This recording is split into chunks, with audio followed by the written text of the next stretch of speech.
உலகம் முழுவதும் உள்ள நம் கொங்கு சொந்தங்கள் அனைவருக்கும் Kbn Global, சிக்பா மலேசியா, Kbn இந்தியா மற்றும் Kbn ஆஸ்திரேலியா சார்பாக வணக்கம் சொல்வது சேலத்திலிருந்து இளஞ்செழியன். 2 மே 2020 முதல் 90 ஜூம் காணொளிகளை நிறைவு செய்து இன்று நம்மோடு 91ஆம் காணொளிக்கு financial management for business Indian business அப்படிங்கிற தலைப்பில் சிறப்புரை ஆற்ற வந்திருக்கும் திரு டாக்டர் பழனி ஜி பெரியசாமி அவர்களை Kbn சார்பாக வரவேற்கிறோம். அன்புடன் வரவேற்கிறோம். இதோ அவர்கள் பற்றிய ஒரு சிறு முன்னுரை. நாமக்கல் முத்துக்காப்பட்டியில் 1938 பிறந்த கொங்கு மண்ணில் பிறந்த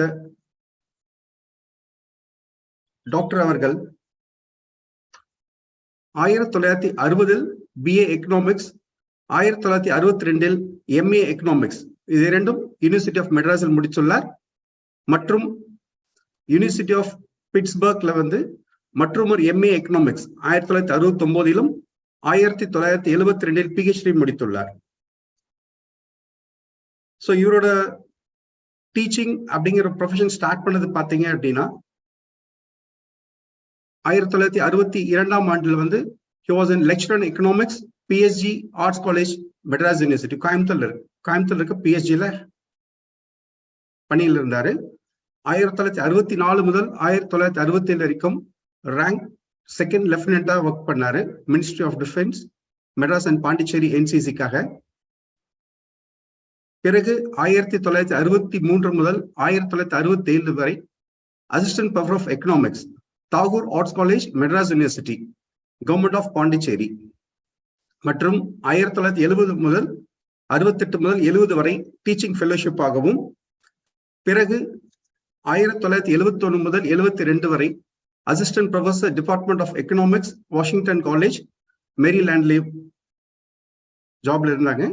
லேட்டர் இவரோடது பார்த்தீங்கன்னா யூனிவர்சிட்டி ஆஃப் பாலிட்மோரியல்ல 1973 அசிஸ்டன்ட் ப்ரொஃபசர் ஆஃப் எக்கனாமிக்ஸ் ஆகவும், 74 ப்ரொஃபசர் ஆஃப் எக்கனாமிக்ஸ் ஆகவும், 74-75 director bureau of business research, school of business. Then 75 முதல் 1978 வரை director of graduate studies, school of business, university of பாலிட்மோர்லையும். 1978 முதல் 1987 வரை professor of economics, school of business. So இது முடிச்சதுக்கு அப்புறம் பார்த்தீங்க அப்படின்னா இவரோட MA ரிசர்ச் என்ன பண்ணிருக்காருன்னா, thesis topic cost and benefits of family planning in India. இது யூனிவர்சிட்டி ஆஃப் பிட்ஸ்பர்க்ல முடிச்சிருக்காங்க.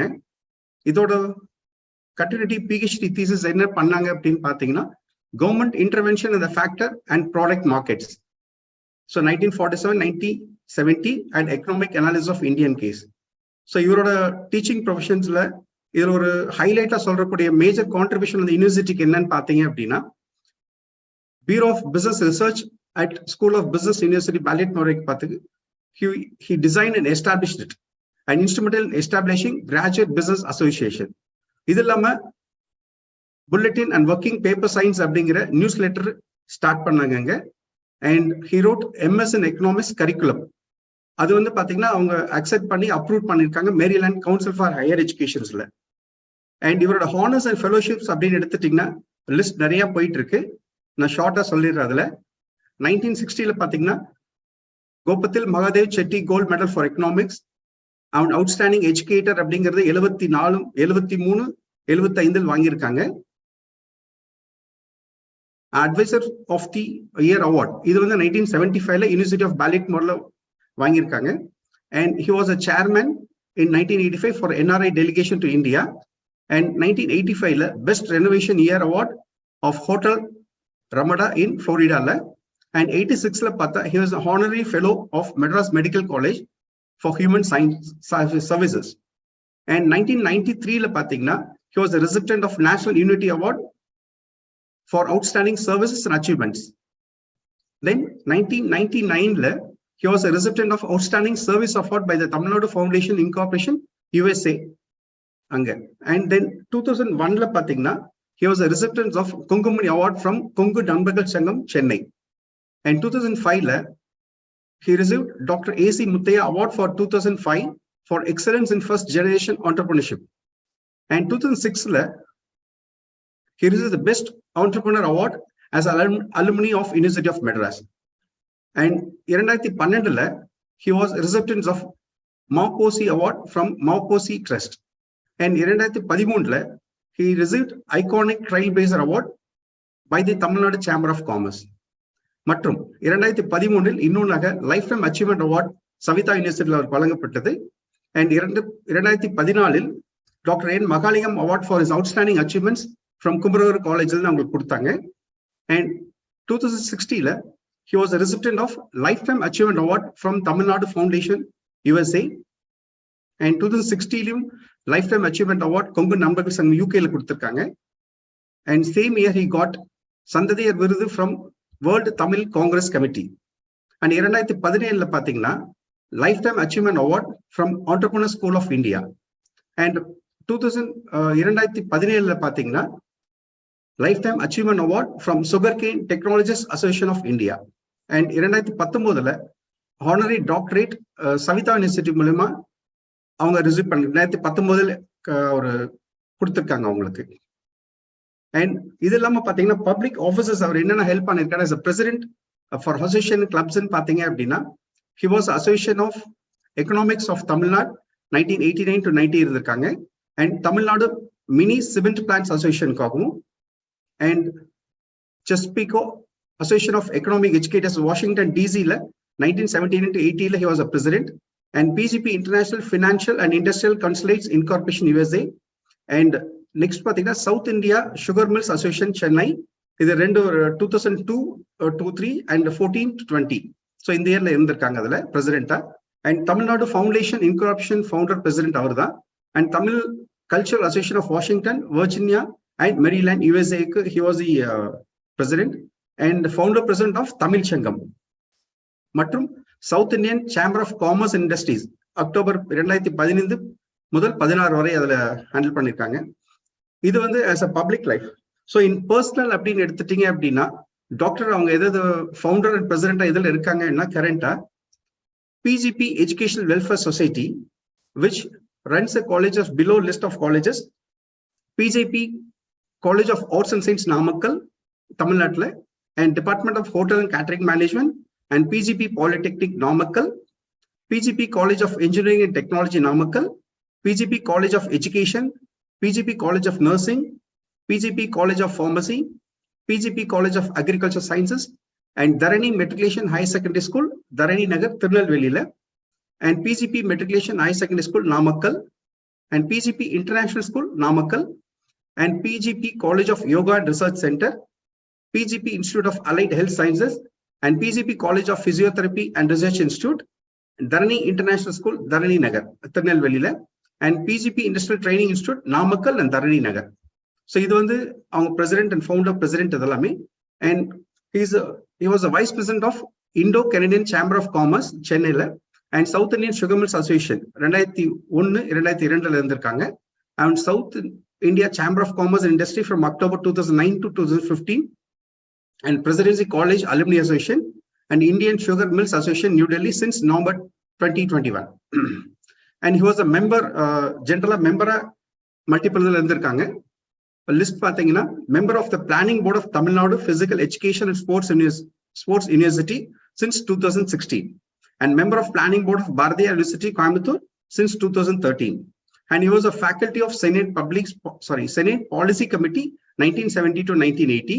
And he was University Faculty Senate 1973 to 76, and President Ad hoc Committee Chesapeake Association of Economic Educators Maryland 1975. இது இல்லாம மற்றும் ஒரு committee மெம்பராக Indian sugar mills association new Delhi, the Tamil chamber of commerce மற்றும் governor title Baltimore regional information science centre, அதாவது பிரிஸ்க் அப்படின்னு சொல்றாங்க, பலிட்மோர் மேரிலாண்ட்ல 1974 to 1976 இருந்திருக்காங்க. And he was a coordinator for faculty workshop on graduate education 1975. So he's an advisor to the International Business Concentration, is Master of Science degree in Business School Business 1979 இருந்திருக்காங்க. And managing general partner of Trans American Investors 1978 to 1980 and Mid Atlantic Associates 1979 to 84, and Village Common Shopping Centers Limited 79 to 1986, and Chelsea Square Apartments Limited 1983 till date, and Port Charlotte Incorporation Limited 1984 to till date. And he was a general secretary of Madras Presidency College Post Centenary Gold Jubilee Celebrations University Committee School of Business, and he was also a chairman for Appu Hotels Limited, under which we had a brand of Lee Meridien. Everyone know that. நம்மளோட கொங்கும் மைந்த எல்லாத்துக்கு தெரிஞ்சிருக்கும். Lee Royal Meridien சென்னையில இருக்கு, and Lee Meridien கோயம்புத்தூர்ல இருக்கு. இது இல்லாம டாக்டர் அவங்க பாத்தீங்கன்னா தரணி சுகர்ஸ் அண்ட் கெமிக்கல்ஸ் லிமிடெட் தமிழ்நாட்டில் ஹேண்டில் பண்ணிட்டு இருக்காங்க, and Dharani developers private limited, and Dharani finance limited, and Tamil world publications limited, and இன்னும் நிறைய அவரோட அச்சீவ்மெண்ட்ஸ் நிறைய இருக்கு. பட் அதுக்கு இப்ப டைம் நம்மளுக்கு இல்லாதனால நான் அவரை பத்தி ஒரு சின்ன கால்வெளி உங்களுக்கு காமிக்கிறேன். ஒரு ரொம்ப சின்னதான் கம்பைல் பண்ணியிருக்கோம். 2 minutes.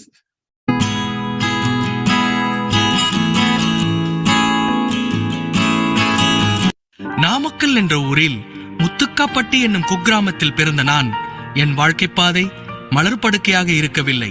கல்லும் முள்ளும் நிறைந்த கடின பாதையில்தான் எனது வாழ்க்கை பயணம் அமைந்தது.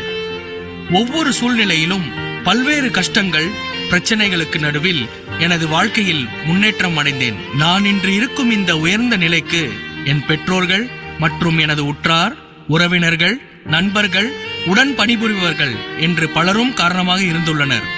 இதோ நான் மலர்ந்த வீடு, உற்றார், உறவினர்கள் மற்றும் நண்பர்கள் உங்கள் கண்முன்.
காப்பு கட்ட அன்னைக்கு பிறந்தான்.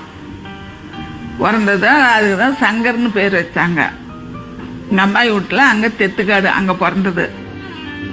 சங்கர்னு பேர் வச்சு இருந்தாங்க. அப்புறமா எங்கள் ஐயார் வந்து பையன் இல்லை அப்படின்ட்டு 5 பிள்ளைக்கு பிற்பாடு பையன் இல்லை அப்படின்னு திருப்பதிக்கு வேண்டிக்கிட்டாரு. திருப்பதிக்கு போய் மொட்டை அடித்து கிருஷ்ணன் பேர் வச்சாங்க. கிருஷ்ணன் பேர் வச்சவங்க பிற்பாடு பள்ளிக்கூடம் சேர்த்துனாங்க. பள்ளிக்கூடம் சேர்த்துருந்து பள்ளிக்கூடத்து பேர் தான் பெரியசாமி. வந்து தான் கொல்லிமலையில் தண்ணி ஊருக்கு தண்ணி பஞ்சம் ரொம்ப இருக்குதுன்ட்டு கொல்லிமலையில் கிணறு வெட்டி தண்ணி நல்ல தண்ணி ஊருக்கு சப்ளை பண்ணான். ரோடு சரியில்லைன்னு ரோடு போட்டு கொடுத்தாப்புல. மாரியா கோயில் எல்லாம் கந்திரியாக கிடந்ததுன்ட்டு மாரியா கோயில் கட்டி கும்பாபிஷேகம் பண்ணாப்புல. அப்புறம் அங்கே குலதெய்வம் கோயில் கட்டி அங்கே கும்பாபிஷேகம் ஆச்சு, விசாரிச்சு. அவங்க தான் தெய்வம், அவங்க தான் தெய்வம் மாதிரி. எங்களுக்கு இன்னும் இதுவரையிலும் எந்த குறையும் இல்லை. சிறந்தவங்க விளங்கி இருக்கிறாங்க. ரெண்டாவது என்னன்னு கேட்டீங்கன்னா, இப்போ வீட்டுக்கு மட்டும் இல்லை, நாட்டுக்கே அவர் வந்து ஒரு முக்கிய எடுத்துக்காட்டு. அவரை ஃபாலோ பண்ணாலே நீங்கள் வந்து தொழில் துறையிலையும் மற்றதுலேயும் நல்லா போகிறதுக்கு ஒரு வாய்ப்பு இருக்குது. அதனால் அது மாதிரி அவர் சீரம் சிறப்பாக இருக்க இன்னும் பல்லாண்டு வாழணும் அப்படின்னு நான் வேண்டிக்கிறேன். எல்லாம் பார்த்துக்கிறாங்க. சின்ன வயசுலேருந்து அவங்க தான் எனக்கு அப்பா அம்மா இருந்தால் கூட அவங்க தான் எனக்கு அப்பா அம்மா மாதிரி. அவங்க தான் காட் ஃபாதர் மாதிரி. அவங்க தான் எல்லாமே வந்து வீட்டில் நாங்கள் சிஸ்டர் சைக்கிள் இருந்தால் கூட எங்களை எல்லாம் பார்த்துக்கிறது கூட எல்லாத்துக்குமே அவர் தான். அவரது குடும்பத்தை போன்ற என் குடும்பத்தை வழிநடத்தி செல்கிறாங்க. எங்கள் குடும்பத்தின் தலைவர் மட்டுமல்ல, எங்களுக்கு ஆசிரியராகவும் நண்பர்களாகவும் இருந்து எங்களுக்கு உறுதுணையாக இருக்கிறது. 1950 தெரியும். We went to school, Sandamalam School in 1950. அதிலிருந்து அவரோட லைஃப் ஹிஸ்ட்ரியை நான் வாட்ச் பண்ணிக்கிட்டே இருக்கேன். I call it is a fascinating journey. I call his journey as a village boy from Mudugapatti to Madras via America.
Doctor அவரை பத்தி ஒரு சின்ன காணொலி தான், ஒரு இன்ட்ரடக்ஷன் தான். அவரை சிகரங்கள்ல ஃபுல்லா சொல்லணும்னா எங்களுக்கு ஜூம் செஷன் டைம் முழுசும் பத்தாது. And next I would like to invite doctor for your speech on the. வணக்கங்க. உங்கள் சார்பாக தமிழ் நண்பர்களையும் தமிழ் சொந்தங்களையும் ஒரு கம்யூனிகேட் பண்ணது ஒரு வாய்ப்பு கொடுத்ததுக்கு மிகவும் நன்றி. KPN is doing a great job. இது வந்து இட்ஸ் அ கிரேட் எஃபோர்ட். ஏன்னா அகில உலகத்தில் இருக்க தமிழர்களை இணைக்கணும், நம்மளுடைய கருத்துக்களை எக்ஸ்சேஞ்ச் பண்ணணும். ஏன்னா இப்போ வந்து தமிழ்நாட்டிலேருந்து போன கொங்கு நண்பர்கள் அனைவரும் அகில உலகத்தில் பார்த்தா மிகவும் கிரேட் அச்சீவர்ஸாக இருக்காங்க. நம்மளாம் சாதாரணம், நம்மளை விட பிரமாதமான அச்சீவ் பண்ணவங்களாம் இருக்காங்க. அவங்கள வந்து எல்லாத்துக்கும் எடுத்துக்காட்டி மீதிய எல்லோருக்கும் ஒரு இன்ஸ்பிரேஷன் இது பண்ணுறதுக்காக உங்கள் முயற்சியை மிகவும் நான் பாராட்டுகிறேன், வரவேற்கிறேன், என் மனப்பூர்வமாக வாழ்த்துகிறேன். ஏன்னா இட்ஸ் அ கிரேட் எஃபோர்ட். ஏன்னா நவடேஸ்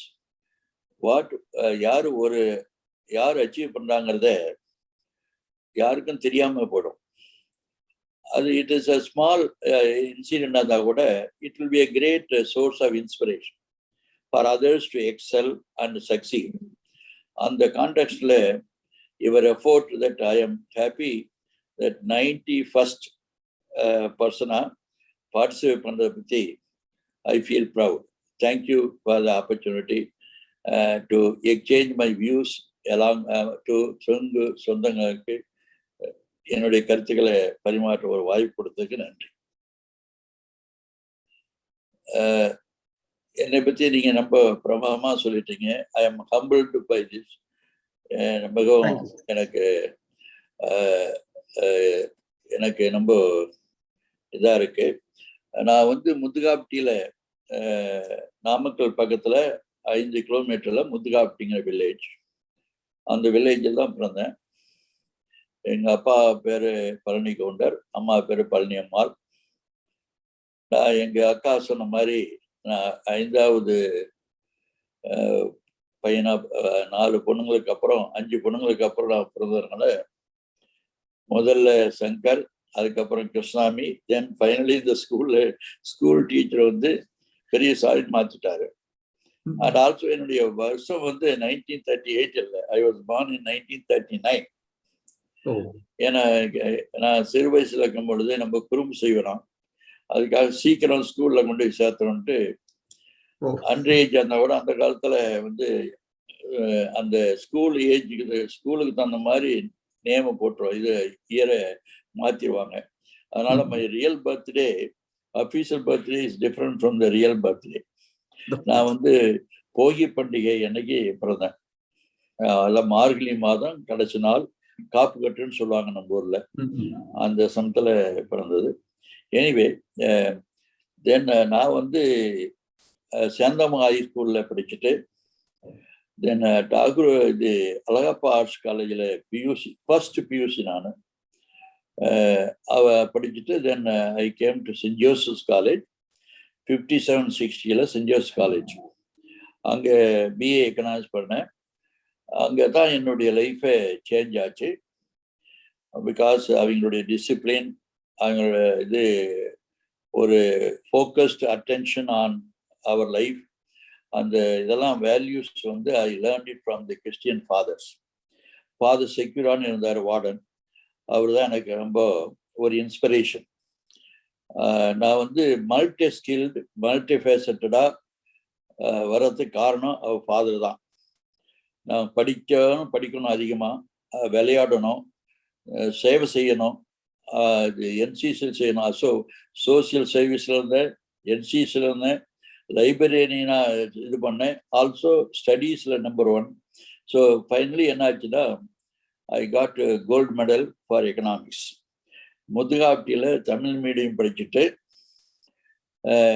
தமிழ்நாட்டில் இருக்க ஒரே யூனிவர்சிட்டி அப்போ வந்து மெட்ராஸ் யூனிவர்சிட்டி, அதில் வந்து நம்பர் 1 இன் எக்கனாமிக்ஸில் வந்தது காரணம் என்னுடைய கடின உழைப்பு. அது என்ன மாரல் ஆஃப் த ஸ்டோரினா, நீங்கள் எந்த பேக்ரவுண்டு வந்தாலும் சரி, முயற்சி இருந்தால் டெஃபினட்டாக யூ கேன் அச்சீவ்ங்கிறது தான் கான்செப்ட். ஏன்னா முதுகாப்டியில் இது பப்ளிக் ஸ்கூல், அது கவர்மெண்ட் ஸ்கூலில் தமிழ் மீடியம் படிச்சுட்டு என்டையர் தமிழ்நாட்டில் நம்பர் 1 வரதுன்னா அது என்னுடைய உழைப்பு காரணம். அதே தான் பிறருக்கு என்னன்னா, உழைப்பு இருந்தால், ஒரு கான்சன்ட்ரேஷன் இருந்தால் டெஃபினட்டாக யூ கேன் சக்சீடுங்கிறது என்னுடைய சின்ன அனுபவம், என்னுடைய வாழ்க்கையில் நடந்த அனுபவம். ஏன்னா அந்த காலத்தில் to study economics very tough. அந்த எக்கனாமிக்ஸ் இது பண்ணி அதில் நம்பர் 1 இன் தமிழ்நாடு வர்றதுங்கிறது நம்ம ஒரு வில்லேஜ் இந்த பாய்க்கு அது it was a dream come true மாதிரி. ஐ டிட் ஈவன் நோ நான் வந்து ஐ வாஸ் யூனிவர்சிட்டி பர்சன், எனக்கு தெரியாது.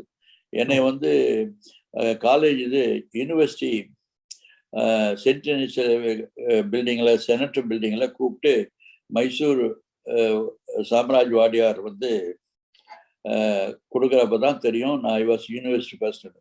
ஏன்னா அந்த காலத்தில் எங்கே நம்மளாம் வில்லேஜ் வரோம், இந்த எந்த விதமான செய்தியும் கிடைக்காது. இன்னைக்கு இருக்கிற நிலைமை கூகுளில் போட்டால் எதுவுமே வந்துடும். we have lot of gadgets today. Technology பொறுத்த வரைக்கும் we are far advanced. அந்த காலத்தில் நாங்கள் வந்து லேம்பில் அந்த இபி மின்சாரம் இல்லை, நாங்கள் வந்து ராந்திரி வச்சு தான் படித்தோம். அண்டு அப்போ அந்த காலத்தில் பெரிய இது பஸ்ஸுலாம் இல்லை. நாங்கள் 5 கிலோமீட்டர் வந்து எல்லா பாய்ஸ் அண்ட் கேர்ள்ஸ் எல்லாம் நாங்கள் வாக் பண்ணி தான் முத்துக்காவிட்டிலேருந்து சேந்தமங்கலம் போய் 1 way 5 kilometres, another way 5 kilometres, அது மாதிரி தான் படித்தோம். சைக்கிள் வாங்கினதே 10th கிரேடு தான். ஸோ இதெல்லாம் பார்த்தீங்கன்னா the today's progress in technology and availability of the tools for education are much more better, are much more of the greatest caliber than what that was with us. Our environment was so limited and also very very narrow. இருந்தாலும் அதையும் மீறிட்டு நாங்கள் வந்து படித்து முன்னேறணும். என் நண்பர் வந்தார் கணபதி, அவர் Indian foreign சர்வீஸில் ஐஎஃப்எஸ்ஸாக வந்தார். அவரும் என்னோட படித்தவர் தான், கிளாஸ்மேட்டு. எனிவே அதுக்கப்புறம் வந்து நான் I went to presidency college. அங்கே ஐஏஎஸ் ஆகணுங்கிறதுக்காக I went to presidency college. Again admission by merit தான். எனக்குன்னு காட் ஃபாதரோ ரெக்கமெண்டேஷன் எப்பவுமே தெரியாது, இருந்ததில்லை. நேராக ஸ்ட்ரெயிட்டாக போனேன். I got admission in presidency college. அங்கே எம்ஏ படிக்கிறப்ப தான் பல விதமான லீடர்ஷிப்புக்கு ஒரு வாய்ப்பு கிடைத்தது. அப்பொழுது நான் வந்து I was selected as the president of the presidency college union. அப்போ சீஃப் மினிஸ்டர் காமராஜ் அவர்கள். அந்த சமயத்தில் ஸ்டூடெண்ட் வந்து இப்போ பிரசிடென்சி காலேஜ் பிரசிடென்ட்னாவே சிட்டியில் வெரி இம்பார்ட்டன்ட் பொசிஷன். ஸோ அந்த 2 years வந்து ஸ்ட்ரைக் இல்லாமல் இது சிட்டியை நடத்திக்கிட்டு போனதுக்கு காரணம் என்னை அண்டர்ஸ்டாண்ட் பண்ணி எங்களோட டிமாண்ட்ஸ்லாம் உடனே காமராஜ் அவர்கள் ஃபுல்ஃபில் பண்ணிடுவார் நேரில் பார்த்து. அப்போ சி சுப்பிரமணியன் தான் அவர் எஜுகேஷன் மினிஸ்டர். ஸோ அந்த என்வாயர்மெண்ட்டில் ஐ வாஸ் ஆஃப்டர் எம்ஏ படிச்சுட்டு then I went to PhD arts college. அதில் ஒரு சின்ன இது என்னன்னா, வாழ்க்கையில் எம்ஆர்எஃப்ல எனக்கு ஒரு எக்ஸிக்யூட்டிவ் ஜாப் கிடைச்சது. அதை சொல்றதுக்காக ப்ரொஃபஸர்கிட்ட போனேன். எங்கள் சீஃப் ப்ரொஃபஸர் வேலாயுதம்னு சொல்றது, வேலாயுதம் ப்ரொஃபஸர் வேலாயுதம் முதலியார் அவர்கள் அண்ணாதுடைய கிளாஸ்மேட்டு. அவர் லண்டன் ரிட்டர்ன். அவர் தான் எனக்கு ஒரு மென்டார் மாதிரி, ஒரு இன்ஸ்பிரேஷன். அவர்கிட்ட போய் சொல்றதுக்காக போனேன். அவர் சொன்னார், you cannot be a business man. நான் உங்களுக்கு எல்லாம் எக்கனாமிக்ஸில் என்ன டீச் பண்ணணுமோ அவ்வளோ டீச் பண்ணேன். அதனால you have to be a teacher. What ever I will dot U, you must teach others அப்படின்ட்டு உடனே பிஹெச்டி நீ நேராக கோயம்புத்தூர் போ, ஏற்கனவே தாமோதரன் பேசிட்டேன், யூ வில் ஹாவ் அ ஜாப்ன்ட்டு. அங்கே போனால் போய் ஜாப் எடுத்தா எனக்கு வந்து சம்பளம் 225 rupees plus 20 rupees TNL allowance, totally 245 ரூபா தான். இமேஜின், இன் தோஸ் டேஸ் 1962ல 245 rupees தான் சம்பளம். வேற எம்ஆர்எஃப்ல 640 ரூபா சம்பளம். I gave up. I said, professor என்ன சொல்றாரோ அதை கேட்கணுங்கிறதுக்காக 1/3 of the salary I became an assistant professor. From there I went to Pondicherry. அங்கே வந்து 5 years இருந்தேன். அங்கிருந்து I went to America for PhD, University of Pittsburgh. I did my masters இங்கே இந்தியாவிலையும், அங்கே ஒரு masters and PhD and population growth, and then I did international finance and economic growthங்கிற இது பண்ணேன். அதுக்கப்புறம் அங்கிருந்து வரதுக்கு ட்ரை பண்ணேன் to come back to India because I never wanted to stay in America. அந்த சமயத்தில் I went to my professor. நான் கேட்டேன், I want to go back to India. ஏன் போற, கொஞ்சம் இங்கே வந்து I want you to be with me, கொஞ்ச நாள் இரு அப்படின்ட்டு அவர் he kept me there. So what started as 1 year in 1972 after my PhD, I continued to stay there for 41 years. அந்த சமயத்தில் தான் நான் வந்து எங்கள் wife, I left my wife here when I went for PhD. 1 year கழிச்சு வந்து சேர்ந்தாங்க. அதுக்கப்புறம் என் daughter, first daughter was born here. She was 2 years old. Then I took her there, Jayanthi. இப்போ என் ஃபேமிலி வந்து 4 டாட்டர்ஸ். ஃபர்ஸ்ட் டாட்டர் வந்து is a medical doctor and she is a psychiatrist practicing in New Jersey. அப்புறம் இன்னொரு doctor PhD in counseling psychology. Third daughter is management and fourth daughter is MBA. She is in fashion technology. எல்லாம் அமெரிக்காவில் தான் இருக்காங்க. எங்கள் wife அங்கே தான் இருக்காங்க. She is frequently. This is my small background. To come back to my career, அங்கே இருக்கும் பொழுது 1974ல எங்களுக்கு 4 பேர், நான், doctor Perumal Samy and Thiyagarajan and doctor பழனிசாமின்ட்டு they all came to my house 1974. அங்கே தேங்க்ஸ் கிவிங், இங்கே இருக்கிற பொங்கல் பண்டிகை மாதிரி அங்கே வந்து thanks giving, they thank the God for giving them food etc. அது மாதிரி. அது நவம்பர் லாஸ்ட் Thursday of நவம்பரில் தான் செலிப்ரேட் பண்ணுவாங்க. So my friends game. அப்போ தான் டிவியில் வந்து இந்தியாவை பற்றி பாப்புலேஷன் கண்ட்ரோல் எப்படி இருக்கு, அது வந்து எப்படி ஃபோர்டு ஃபவுண்டேஷன், ராக்கஃபெல்லர் ஃபவுண்டேஷன் தான் ஹெல்ப் பண்ணுறாங்க. And even though vasectomy and other things are done in the railway platform அப்படின்றப்ப நம்ம ஆளுங்க குதிச்சு எழுந்தாங்க. இதை சொல்ல போனா அப்ப இப்படி சொல்றானே அமெரிக்கன். நான் சொன்னேன், சரி அமெரிக்கன்ஸ் நம்ம இந்தியாவுக்கு ஹெல்ப் பண்றாங்க, நீங்க அவங்கள பத்தி கிரிட்டிசைஸ் பண்றீங்க, பட் நாம் என்ன தமிழ்நாட்டுக்கு செஞ்சோம், இந்தியாவுக்கு என்ன செஞ்சோன்னு சொன்னோம். என்ன செய்யணும் நாங்க அப்பதான் நாங்க ஆரம்பிச்சோம். ஐ சஜஸ்டட் தட் நம்ம $5 மந்த்லி கான்ட்ரிபியூட் பண்ணி அந்த பணத்தை அக்யூமுலேட் பண்ணி ஸ்மால் ஸ்கேல்ல சம் டிசர்விங் கேண்டிடேட்டுக்கு ஹெல்ப் பண்ணலாம்ட்டு.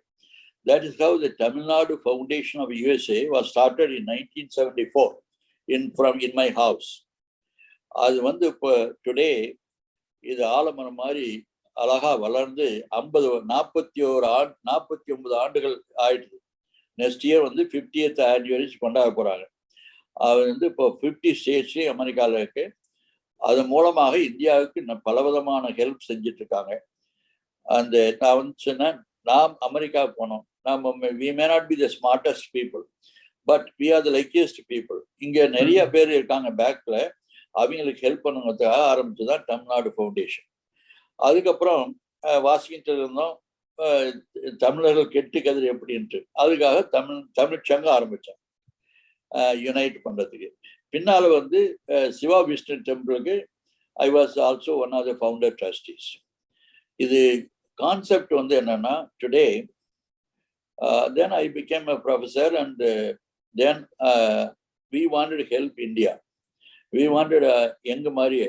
பட் இப்போ அன்பிலீவபிளி அந்த காலத்தில் நாங்கள் வந்து போகும்பொழுது we are only few from Tamil Nadu in the US. Even in America itself ஒரு 500 பேர் தான் இருப்பாங்க. இன்னைக்கு பார்த்தீங்கன்னா 4 million people அண்டு ஒவ்வொரு வில்லேஜ்லேயும் அட்லீஸ்ட் ஒவ்வொரு ஃபேமிலிருந்து ஒரு ஆள் வந்து அமெரிக்காவில் இருக்காங்க. It's all because of IT revolution. IT has done it. And அதை பேக் ட்ராக் பண்ணால் அந்த ஐடி ரெவல்யூஷன் மட்டுமல்ல, நம்ம எம்ஜிஆர் அவர்கள் செல்ஃப் ஃபைனான்சியல் காலேஜ்னு ஆரம்பித்தார்.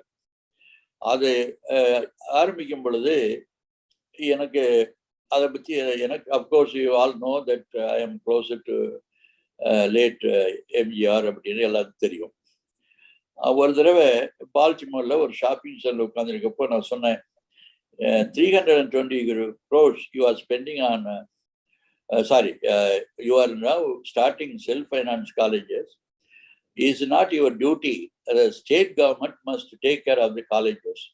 அப்படின்னு அவர் சொன்னாரு, என்கிட்ட ரீசோர்ஸ் இல்லை,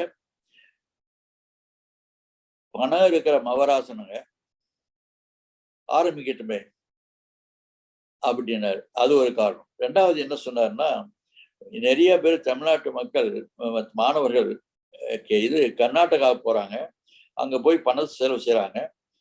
அவங்க இங்கேயே இருந்தாங்கன்னா இல்லை இங்கேயே பணம் இருக்கும். மூணாவது என்ன சொன்னாங்கன்னா, வில்லேஜில் இருக்கிற மாணவர்கள் பல பேர்த்துக்கு வந்து சிட்டியில் வர வாய்ப்பு இல்லை, காலேஜஸ் கம்மியா இருக்கு. அதனால bright and smartest boys in the village, boys and girls, அவங்களுக்கு ஒரு வாய்ப்பு இல்லை. செல்ஃப் ஃபைனான்ஸ் காலேஜ் கொடுத்தா எங்க வேணாலும் காலேஜ் ஆரம்பிச்சா அதன் மூலம் வந்து மக்கள் மாணவர்கள் வந்து பயனடைவாங்க. That I think is the best thing.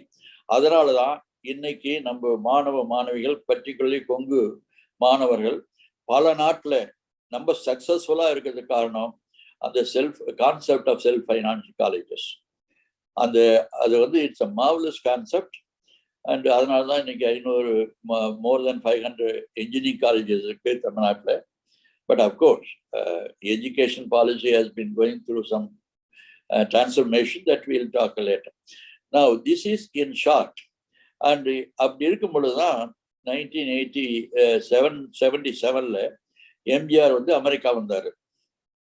I happen to be the president of the Tamil Sangam. So அவரை ரிசீவ் பண்ற வாய்ப்பு எனக்கு கிடைச்சது. அப்போ என்னுடைய இதை பார்த்துட்டு அவர் என்னை ரெக்வஸ்ட் பண்ணாரு, அவருடைய secretary had to come back to India. அதனால வந்து என்னை நான் am going to be here for 5 days, அதனால எனக்கு இது என்கிட்ட நீங்கள் மேனேஜ் பண்ணணும்னு சொன்னார். டெஃபினட்டாக மேனேஜ் பண்ணுறேங்க, but it's all according to my schedule. நீங்கள் கரெக்டாக இது பண்ணணும், ஆன் டைம் வரணும் அதுன்னு சொன்னேன். அதெல்லாம் ரொம்ப கிளாடாக ஒத்துட்டாரு. I don't want to go through the details. Conditions போட்டு எம்ஜிஆர்ட்ட சர்வை பண்ண அவர்கிட்ட தான் சொல்லுவாங்க. ஸோ அதில் வந்து ஹி பிகேம் வெரி ஹாப்பி. அதில் வந்து we became close friends. Then later on, every time when I come to India, I was his guest, and we were quite close. And then when he fell sick, when they gave up on him, when he went into coma, அப்பதான் இது பண்ணாங்க. You tell me which time I have. You just cut down. இது என்னை கூப்பிட்டாங்க. KP Ganesan சொல்லி சக்தி சுகர்ஸும், அவரு Sakthi Sugars இருந்தாரு. He is no more. அவரும் பொன்னையனும் என்னை கூப்பிட்டு, இது மாதிரி தலைவர் வந்து மோசமா இருக்காரு, ஏன்னாச்சும் ஹெல்ப் பண்ண முடியுமான்னு கேட்டார். அப்பதான் I got in to the action and I brought doctors and etc. and I took him to Brooklyn. And we got through the whole thing and kidney transplant பண்ணி அதே சமயத்தில் எலெக்ஷன் நடந்தது. I put video. Through video I won the election for MGR and Rajiv Gandhi became the Prime Minister and CM became, MGR became the CM. Sleeping as in the from the Brooklyn hospital bed, he won the election with the people's mandate. So that's one portion of my life. அப்பதான் NRI concept Rajiv Gandhi introduce பண்ணாரு. அப்போ he called, when we were in the Waldorf Astoria hotel இருந்தோம், ஒரு conversation வந்தது. அப்போ வந்து prime minister கூப்பிட்டாரு. Prime மினிஸ்டருடைய நெவியூ தான் was cancel general Patwardhan, Arun Patwardhan நியூயார்க்ல இருந்தாரு. அவர்கிட்ட பிரைம் மினிஸ்டர் பேசுறப்போ, உங்க சிஎம் சொல்லி யாருனாச்சும் ஃப்ரெண்ட்ஸ் இருந்தா தமிழ்நாட்டு ஆளுங்களை வந்து இந்தியாவுக்கு இன்வெஸ்ட் பண்ணிட்டு வர சொல்லுங்க அண்டர் NRI ஸ்கீம், நான் ரெசிடென்ட் இந்தியன் ஸ்கீம். உடனே எம்ஜிஆர் சொல்லிட்டாரு, என் ஃப்ரெண்டு வருவான். So I was a professor. I was doing extremely well and I was a youngest full professor, tenured professor. Tenuredனா permanent professor. இருந்தாலும் இவர் சொல்லிட்டாருங்க. தான் அங்க இருக்க நண்பர்கள்லாம் கூட்டி ஒரு 100 பேர், எங்க நண்பர்கள் அனைவரும் எல்லாம் doctors, engineers, professors. we brought our money. 1984ல கொண்டு வந்தோம். we brought the money and invested in cement, sugar, hotel and other things. And of course we have ups and downs. We have gone through several phases of turmoil, struggle, problems and prospects and eல்லாம். We went through a whole transitional phase of what an entrepreneur will go through in life. So from professor I have become an entrepreneur and industrialist. And this is my, in short, my journey from being from Mudugapatti to Washington to Chennai, and how we have achieved. Is there anything, I am from my life, now I can address that issue of how because the way my life went through, I think I can draw many lessons for our future. Our Kongu சொந்தங்களுக்கு ஓரளவுக்கு இது நான் சொல்றது வந்து புதுசு இல்லை. And ஒரு சிலருக்கு பொருந்தும், ஒரு சிலருக்கு பொருந்தாது. இந்த கருத்துக்களை வந்து என்னுடைய எக்ஸ்பீரியன்ஸ்ல என்ன ஃபீல் பண்ணுங்கிறது நான் சொல்றதுன்னா, எப்பவுமே ஒரு the financial management for Indian business is a very important aspect of life. Yeah, business ஆரம்பிக்கிறோம் அதான் கேட்கணும். ஏன்னா being employed, you are not an employer. If you are employed, you have to follow somebody's direction and all that. But many of us want to be an employer. அப்புறம் independence, நம்மளுடைய கான்செப்டை நாம் translate பண்ணி அதன் மூலம் prosperity வரணும். அதனால ஒரு இண்டிபெண்டா இது பண்ணுவாங்க. ஒரு ஸ்பிரிட்டுக்காக தான் people start businesses, not only for money but for achievement, for their own, for implementing their own ideas and concepts. அதுக்காக தான் பிஸ்னஸ்ல இன்வால்வ் ஆகிறாங்க. அப்படி இன்வால்வ் ஆகிறப்ப ஏன் பிஸ்னஸ் போறாங்கன்னா, when you start a business, of course, the fundamental key for business is profit. Profitability is the main key. Start பண்ணி profit பண்ணணும். அந்த profit பண்ணும்போது we have to consider several things. If it's an entrepreneur, small entrepreneur, then அவர் வந்து சிறுக கட்டி பெருக வாழணும். உடனே we cannot jump. First அந்த ஐடியா வந்து ட்ரை பண்ணும் பொழுது அந்த ஐடியா ஃபங்க்ஷன் ஆகுதா, how that translate into a major possibility அப்படிங்கிறத பார்த்துட்டு அதுக்கு தகுந்த மாதிரி we can increase. When you start a business, ஒரு சிலர் வந்து பர்சனல் கேபிட்டல் வச்சுட்டு ஆரம்பிக்கிறாங்க. ஒரு சிலர் வந்து கொஞ்சம் கேபிட்டல் வச்சுட்டு they want to go and borrow. And borrow பண்ணி leverage பண்ணி they just start business and the business booms or it prospers. But வாங்கும் பொழுது அந்த in managing the financial system, பல பேர் வந்து இது வந்து நான் சொல்றது பெரிய earth shaking information இல்லை, but it's a focused way. In running a business, we should not worry about only revenue maximization. We should also concentrate on cost minimization. Cost minimization and revenue maximization, இது ரெண்டையும் concept பண்ணாதான் profit maximise பண்ண முடியும். Profit maximization is the result of our effort towards revenue maximization and cost minimization. அப்போ எப்படி காஸ்ட்னா, you have to look at what is the cost. The cost of capital, அதாவது when you borrow, அதில் capital cost இருக்கு, and employee cost, and your energy cost, and இது மாதிரிலாம் பல விதமான cost கம்போனன்ட்ஸை ஒவ்வொரு காம்போனண்ட்டையும் நம்ம திங்க் பண்ணி அதை வந்து கரெக்டாக டிசைட் பண்ணோம்னா காஸ்ட் மினிமைஸ் பண்ணலாம். ஏன்னா காஸ்ட், டோட்டல் காஸ்ட்டை we have to decompose into various components and see where we can control the cost. We have to control.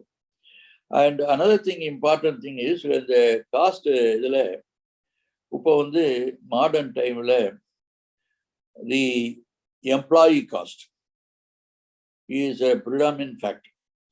அதுதான் வந்து இப்போ important factor for the future entrepreneur is talent management has become an important tool in management. Talent வேணும், அந்த டேலண்ட்டுக்கு பே பண்ணணும், அவங்களுடைய ப்ரொடக்டிவிட்டியை measure பண்ணி அதுக்கு தகுந்த மாதிரி. So it requires a lot of imaginary, a lot of thought process in terms of managing the talent. And plus borrow பண்றதுல ஒரு பெரிய சிக்கல் இருக்கு. ஒரு பிரின்சிபல் இருக்கு, என்னதுமா, அமெரிக்கா நான் போன உடனே கொஞ்ச நாள் கழிச்சு உனக்கு கிரெடிட் கார்டு இருக்கான்னு கேட்டான். நான் கிரெடிட் கார்டு தேவையில்லையே அப்படின்னு அங்க போனா சரி அப்ளை பண்ணி வைக்கலான்னு போனா ஹேவ் யூ எவர் பாரோட்னா இல்லைன்னு கிரெடிட் கார்டு கொடுக்க மாட்டேட்டான். So my friends suggested when you don't need money, you borrow. So I borrowed and paid. So immediately I established my credit worthiness. So I got a credit card. அது different. இங்க எப்படின்னா, when you borrow money, you have to be very careful in terms of what your activity will bear. Suppose if you are expecting some amount of money, some profit, and you have to take into account the cost of capital, and too much leverage இருக்கக்கூடாது. சரி, இப்போ வந்து bank போனீங்கன்னா some of the observations are from my own experience. அதாவது when they will give you money very liberally, bankers, but when you are in trouble, bankers will desert you. So in borrowing money, what I want to tell people is borrow only absolutely minimum.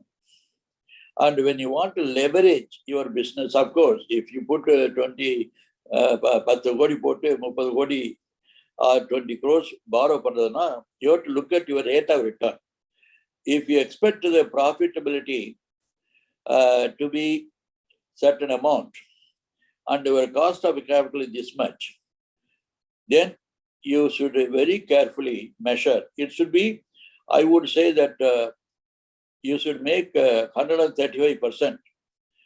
If you expect 135% return, then I would say that you can borrow where the cost should not exceed 100%. Meaning that you should have a very careful decision with regard to எவ்வளவு borrow பண்றதுன்னு. Bank கொடுக்கறதாக you should not take the money. You should take எவ்வளவு தூரம் நம்மளால service பண்ண முடியும் கம்ஃபர்டபுளா. அந்த சர்வீசபிலிட்டி must be 135 or 135%. அப்படி இருந்தால் தான் you can really survive. And moreover, in business, when you are borrowing, you have to look at your future return of investment. On the future investment, then you can go ahead. But many entrepreneurs, what they do is, they over leverage. And they become, we come into problem. You know, when we over leverage, that means more borrowing, and our income return, the revenue may not be enough to service the loans. That is where people run into some problems. That's a very important thing. Another thing is, modern days, நிறைய technological tools, financial, the monetary tools are available. அப்படி இருக்கும் பொழுது நீங்க அதெல்லாம் use பண்ணிட்டு you have to forecast. You need to, an entrepreneur must clearly forecast his future generation of revenue and the expansion of the business. எப்படி போகணும் பார்க்கணும். அதே சமயத்தில் he must have a complete marketing knowledge. He must get into the market, how the market will behave. Yeah, more or less we can see how the technology will help you, how the market mechanism, how the competition is working, where your product is good or bad, or how your product is superior. இதெல்லாம் பார்த்து estimate பண்ணி your business expansion plan or growth plan you have to align with the type of the amount of loan you are going to borrow. That is very important for a small entrepreneur or a big entrepreneur. Sometimes we are all enthused. Another important thing is we should never be impulsive. I want to remind a small episode. In 1976, me and my 15 associates in America, we wanted to build a big office complex, very major, multi-million office complex in Louisville, Kentucky. So is 76. Then the project was up almost. So we had a meeting, and we felt there was some problem in the energy crisis in America. Recession இருந்தது. So many people, we all sat together, and 19 of us, all night, we discussed. Everybody said, okay, we will go forward and build the complex. Then next morning, I met my Jewish lawyer. I said, Michael, what do you think? All my friends, I said, we discussed all night. Morning decide பண்ணலாம்னு விட்டுட்டோம். Morning I asked my lawyer, Michael, what do you think? He said, Sammy, don't fall in love in real estate. What do you feel? If you feel right, do it. Don't go by majority view. It's a financial decision. It's a financial decision. So do it correctly. And you நல்ல beautiful project, நல்லா இருக்கு. He said, never fall in love with real estate. Do what is necessary, whether you can survive, you can sustain the shocks. Abdina. You know what I did? I met my friends and told, we will not go with a project. We lost $500,000 in preliminary expenditure. We said, no problem. Then following in 6 months, the entire America went bust. Greatest, the worst recession ever America experienced under Jimmy Carter. If we had gone through the project, we would have lost everything that we had. What I am saying is, never be impulsive in decision making on investment. On the other hand, your intuition. Sometimes intuition has an important role to play. If you feel that certain market, certain product will sell well, and you have an idea in mind, then I think you can pursue.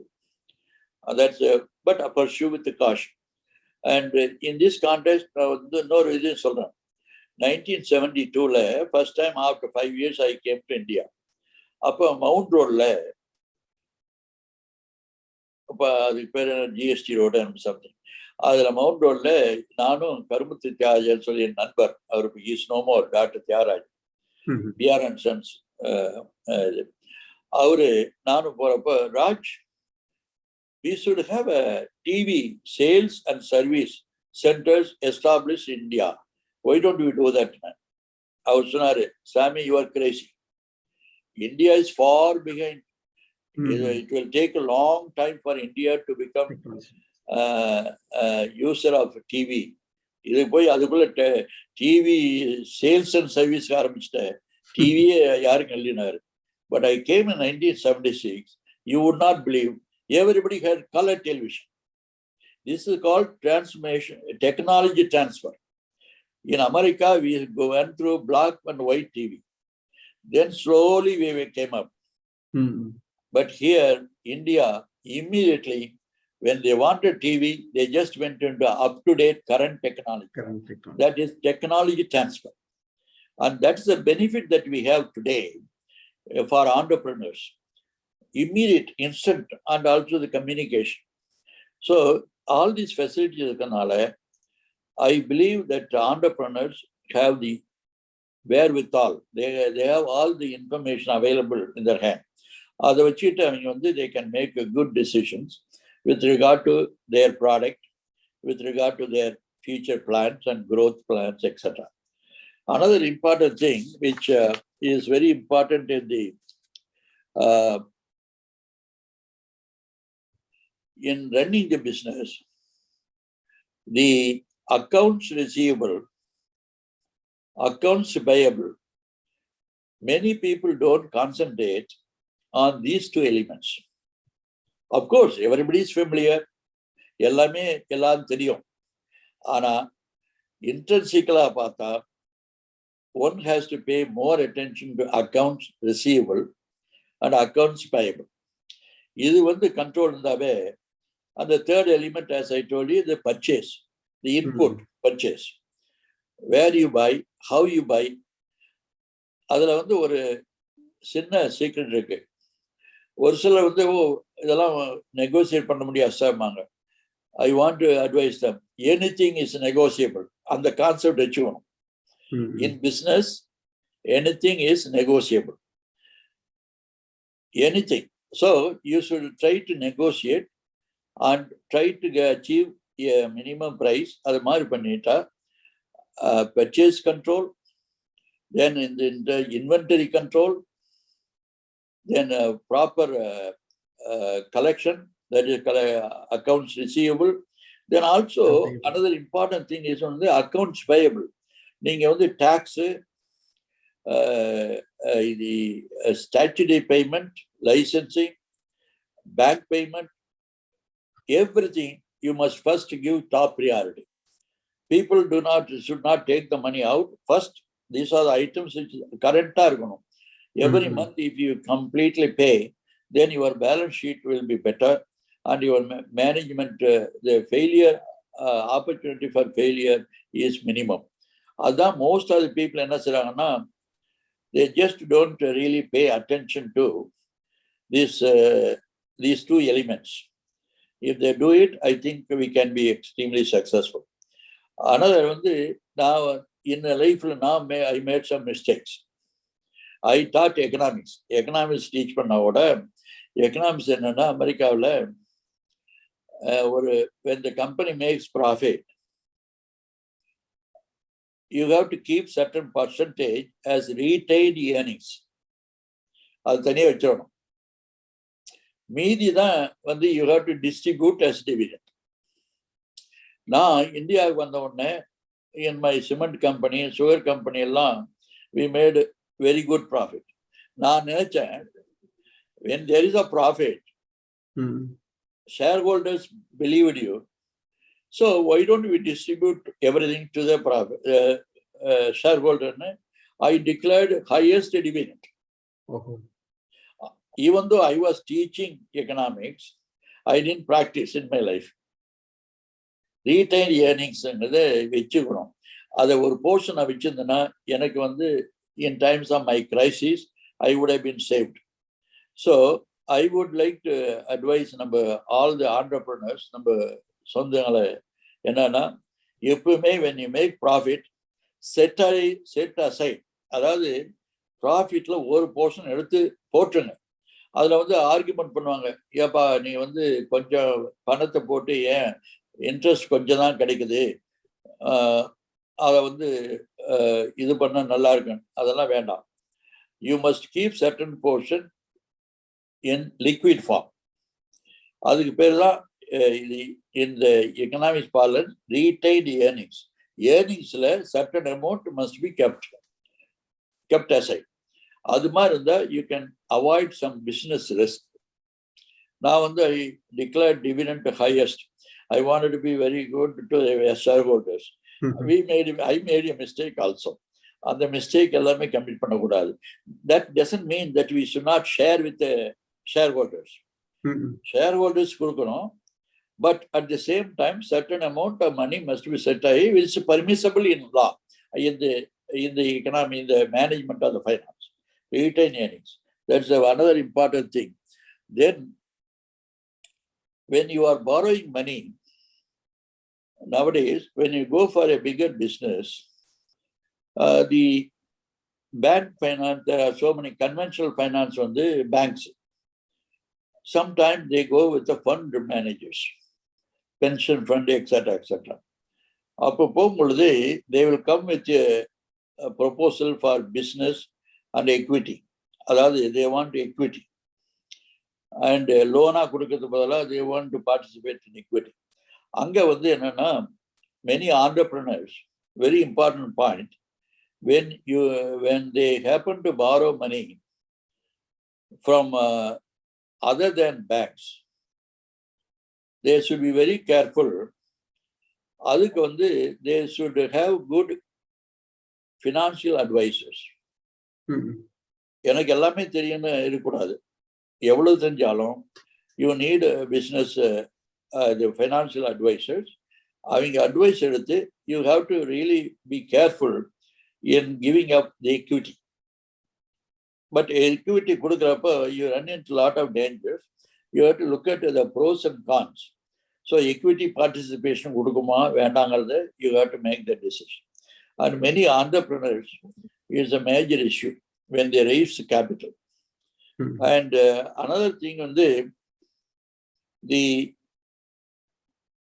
when you have a good concept, and the concept you have great idea, expand பண்ணனும், அது பண்ணும் பொழுது you need capital. One such opportunity is going for public issue. அதாவது to mobilize fund from the public.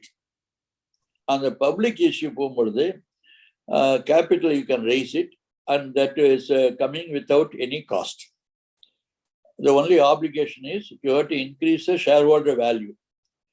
Shareholder value increase பண்ணி profit கொடுக்கணும், அதுக்கு தான் dividend சொல்றது. So இது மாதிரி இந்த public issue opportunity இருந்ததுன்னா, if your concept is novel workable and innovative, then definitely you can really go for public issue. அது என்னன்னா, there are some views. Many of our people south இந்தியாவில், particularly Kongu நண்பர்கள்லாம் சொந்தங்கள் என்ன செய்யறாங்கன்னா, பப்ளிக் இஷ்யூ போகக்கூடாது, எல்லாம் நம்மளே ஓன் பண்ணணும், நம்மளே இது பண்ணணும்ட்டு. அதனால என்ன ஆகுதுன்னா, they are not the growth trajectory, அதாவது அந்த growth கான்செப்ட் எல்லாம் போடுது. ஆனால் ரிலையன்ஸ்லாம் பாருங்க, and of course all other companies பார்த்தீங்கன்னா, north Indian companies mostly they go for public issue. They tap the public for additional capital, and that also gives you national importance.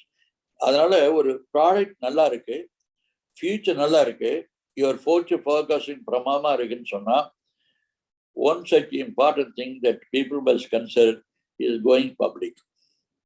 அப்படி போகும்பொழுது you have several possibilities will open, but the corporate governance must be proper.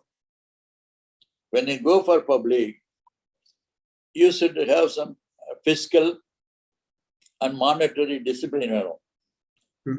அது இருந்தால் தான் நம்ம வந்து we can run a public company.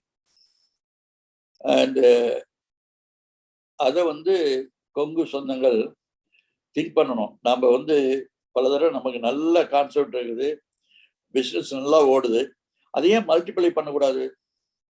அப்போ கேட்பாங்க, எங்களுக்கு பணம் இல்லையேன்ட்டு. Why don't you go public? Still you are having the same hold, but expanded role, expanded business opportunity. அதுவும் பண்ணலாம். There's another option that we have. Then important thing is budget. In fiscal management, or financial management, many of us, small business or large business or mid-corporate, and corporate, they do the budgeting. But the small the small entrepreneurs, the growing entrepreneurs, they don't pay attention to the budget. And whatever size of the company may be, நீங்க வந்து எவ்வளவு time இருக்கு? இல்ல போலாங்க. whatever the size இருந்தாலும், நீங்க வந்து ஒரு பட்ஜெட் கான்செப்டை வந்து ஸ்மால் ஸ்கேல், லார்ஜ் ஸ்கேல் யாராக இருந்தாலும் பட்ஜெட்டுக்கு இம்பார்ட்டன்ஸ் கொடுக்கணும்.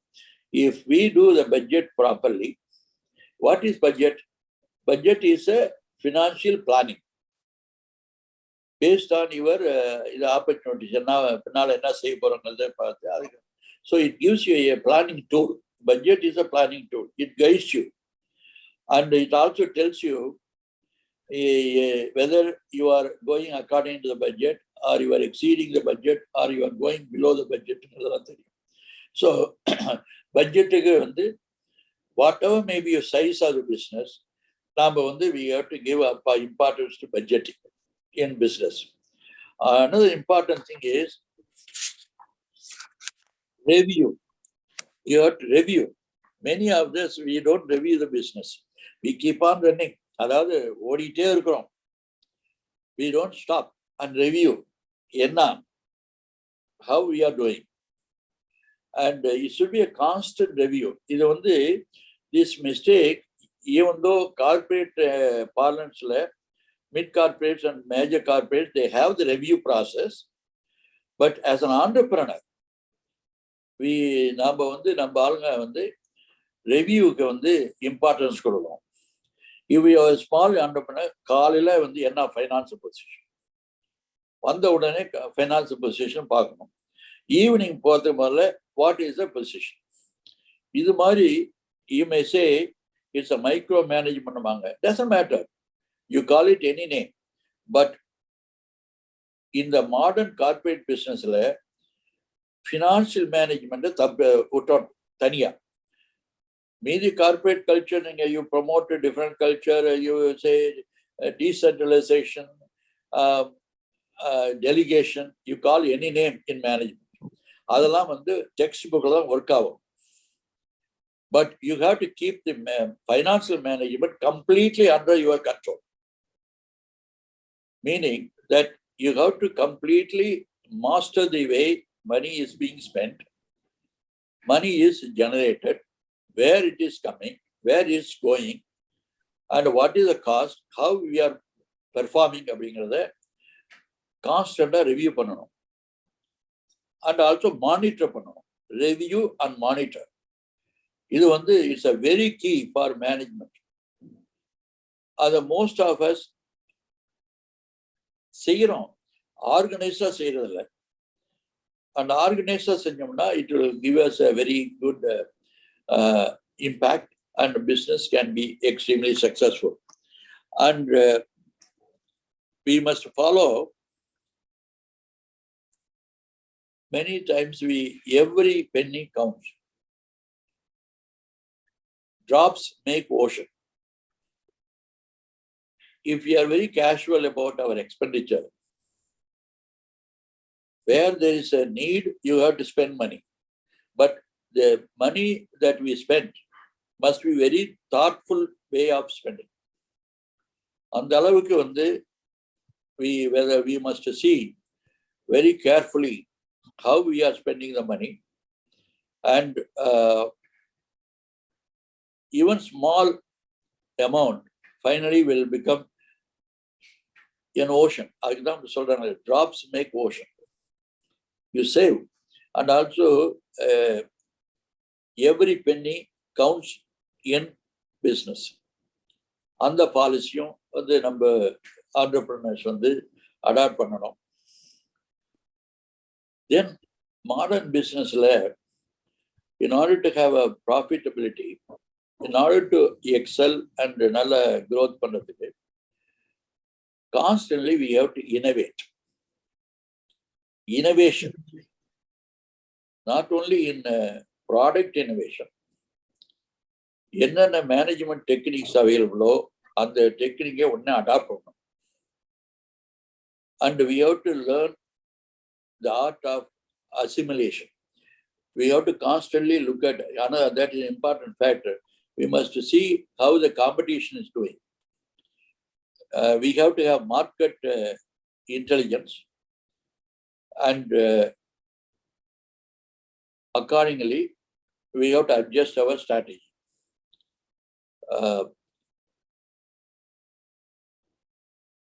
Overall, what they need is strategic planning and financial planning.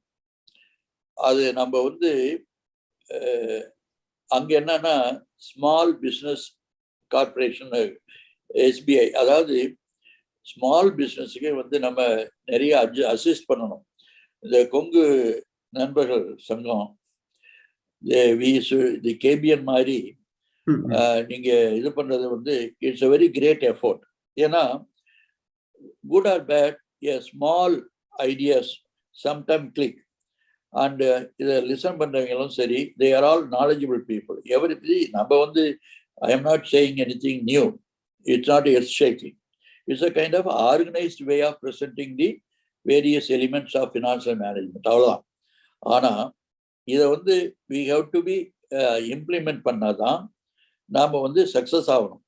அதுக்கு வந்து ஒரு பெரிய ஸ்ட்ராட்டஜி வேணும். See, why sometime our growth, everybody is successful. Our Kongu சமுதாயம், they are very entrepreneurial. They are leaders in education. They are very good people. They are talented people, skilled people. ஆனால் மேனேஜ்மெண்ட்டுக்கு கொஞ்சம் they have to pay more attention, more towards management and talent management. இது ரெண்டு இருந்ததுன்னா I think our success will be more visible and more kind of it will create a more wealth, and it will create more prosperity for our community. And I am very happy that I have been able now, என்னுடைய ஐடியாஸை கொஞ்சம் share பண்ணுறதுக்கு வாய்ப்பு கொடுத்ததுக்கு நன்றி. Now I am ready for any question. Nice. Very neat and neat explanation. அதான் நீங்க சொன்ன மாதிரி எவ்ரிதிங் இஸ் தேர், நம்ம அதை ஃபாலோ பண்ண மாட்டேங்கிறோம், ஒரு அலைன்மெண்ட் இல்லாம இருக்கு. ஸோ இன்னைக்கு ஒரு ரீகேப் நீங்க பண்ண மாதிரி எங்களுக்கு வந்து அந்த அலைன்மெண்ட் இது ஃபர்ஸ்ட் செகண்ட் பாருங்க அப்படிங்கிற மாதிரி கிவன் ஆப்ஷன்ஸ், அதாவது உங்க பர்சனல் இதுக்கும் சேர்த்து மிக்ஸ் பண்ணி சொன்னதுனால கண்டிப்பா கேட்டுட்டு இருக்க ஆண்டர்பிரினர்ஸ், நம்மளது மோஸ்டா இதுல இருக்க பாதி பேர் ஆண்டர்பிரினர்ஸா இருப்பாங்க, அல்லது ஆண்டர்பிரினர் வரணும்னு ட்ரை பண்ணிட்டு இருக்க எம்ப்ளாயிஸா இருப்பாங்க. So they will have a better guidance. So இந்த மாதிரி எக்ஸ்பீரியன்ஸ் பர்சன் சொல்லும் போது தான் they come to know எவ்வளவு இம்பார்ட்டன்ஸ் எது கொடுக்கணுங்கிறத they will realize. நைஸ், நீட்டா எக்ஸ்பிளைன் பண்ணதுக்கு.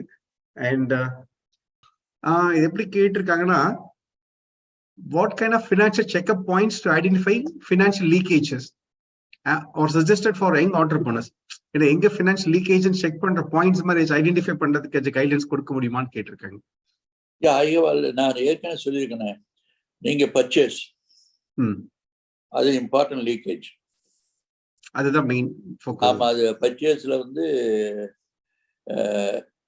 it can be input purchase and also other products that you are current production, இதெல்லாம் பார்க்கணும். பர்ச்சேஸ்ல கான்சென்ட்ரேட் பண்ணணும். ரெண்டாவது வந்து you have to effectively manage accounts payable. ஏன்னா மோஸ்ட் முடிஞ்ச அளவுக்கு வந்து நோ கிரெடிட் பாலிசி அடாப்ட் பண்ணணும். Where it's not possible, then we have to have absolute control on accounts receivable. And the third element is nowadays the energy cost. We have to be having a constant auditing. அதை பண்ணி அதுல வந்து substantial amount can be saved. Okay. These are the three elements of then when we market to the market, when we spend money on marketing, it should be the effort must yield. இப்போ கண்டபடி வந்து ஒன்று நானும் market போறேன்ட்டு ஒரு பெரிய பேப்பர்ல advertisement கொடுத்தா 5 லட்சம் 10 லட்சம் போகும். But they will not be much of impact. So market segmentation, எந்த மார்க்கெட்டுக்கு நீங்க ரீச் பண்ணணும், எந்த இப்பதான் டிஜிட்டல் மார்க்கெட்டிங் நேரா இருக்குது, அதுலயும் எந்த செக்மெண்ட் பார்த்து இது பண்ணா you can avoid many leakages. அது ஃபாலோ அப் ரிலேட்டட் क्वेश्चंस ரெண்டு வந்திருக்கு. எப்படின்னா உங்களுக்கு நீங்க சொல்ற மாதிரி மார்க்கெட்டிங்ல எவ்வளவு பெர்சன்டேஜ் நார்மல் பிசினஸ் டர்ன் ஓவர்ல எவ்வளவு பெர்சன்டேஜ் கொண்டு போகலாம்? இது it's rather difficult to do the percentage. இது வந்து specific to a given objective. அதாவது if you want to reach certain segment, அந்த செக்மெண்ட் வந்து என்ன அதுல வாட்ச் பண்ண வேண்டியது whether your effort is effective. You have to measure the effectiveness. On the other hand, 100 ரூபா போட்டு 200 ரூபா வருதுன்னா 100 ரூபா போட்டு தான் ஆகணும் கண்டிப்பா. But on the other hand கண்ணை மூடிட்டு சரி 100 ரூபா செலவு செஞ்சுட்டேன், I will have a yield, தப்பு. Correct. Because nowadays it's a very tricky question and tricky also aspect. Really, it's a good relevant question. Nobody can answer properly. ஏன் தெரியுமா, digital marketing சொல்லிட்டு வருவாங்க, you will spend a few lakhs or few crores. It may not yield you result.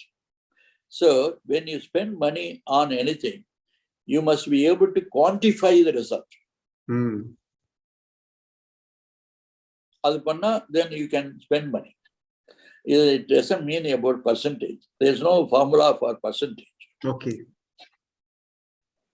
Need based. Need based. Okay. And அதே மாதிரி இப்போ auditing related ஒன்று சொல்லிட்டு இருக்கோம், அது ரிலேட்டட் என்ன கேட்டிருக்காங்கன்னா, இப்போ இன்டர்னல் ஆடிட்டிங் எக்ஸ்டர்னல் ஆடிட்டிங் அந்த மாதிரி நம்ம ஒரு ஆண்டர்பிரனர் இருக்கும் போது சின்ன லெவல் இருக்கும் போது எக்ஸ்டர்னல் ஆடிட் கொடுக்க முடியாது.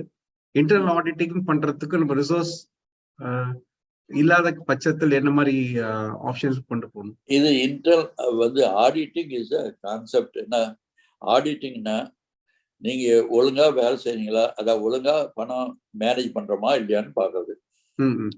அது கரெக்டான அமௌண்ட் போயிருக்கா, அமௌண்ட் கரெக்டான சோர்ஸ் போயிருக்குதா, ப்ராப்பரா யூட்டிலைஸ் பண்ணிட்டுமான்னு பார்க்கணும்.